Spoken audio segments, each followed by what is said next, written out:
Bonjour à toutes et tous. À la une ce midi, ce très lourd bilan en Suisse après une explosion dans un bar de la station de Crans-Montana en pleine festivité du Nouvel An la nuit dernière.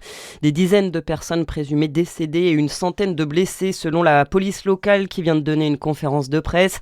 Elle évoque une déflagration d'origine inconnue suivie d'un embrasement généralisé du bar. La piste d'un attentat est exclue, assurent les autorités suisses. Il y a au moins 2 Français blessés selon un premier bilan du ministère des Affaires étrangères.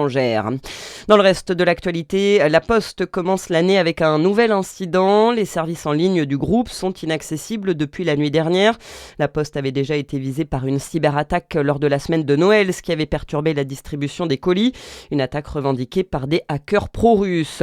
Une présidentielle à l'abri de toute ingérence étrangère, c'est ce qu'a souhaité Emmanuel Macron hier soir lors de ses vœux aux Français. Depuis l'Elysée, le président de la République a espéré que l'élection prévue en 2027 se déroule le plus sereinement possible. Il a aussi promis d'être au travail jusqu'à la dernière seconde. 2026 doit être utile, a encore déclaré Emmanuel Macron. Lui devient officiellement maire de New York pour ce 1er janvier. Le démocrate Zoran Mamdani prend la tête de la plus grande ville des États-Unis.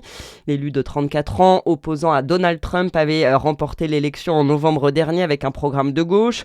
Une cérémonie est prévue à l'hôtel de ville de New York ce jeudi, présidée par 2 autres stars du camp démocrate, Bernie Sanders et Alexandria Ocasio-Cortez.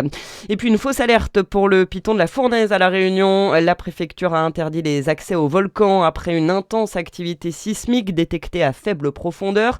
Mais l'épisode s'est finalement arrêté dans le courant de la matinée sur l'île.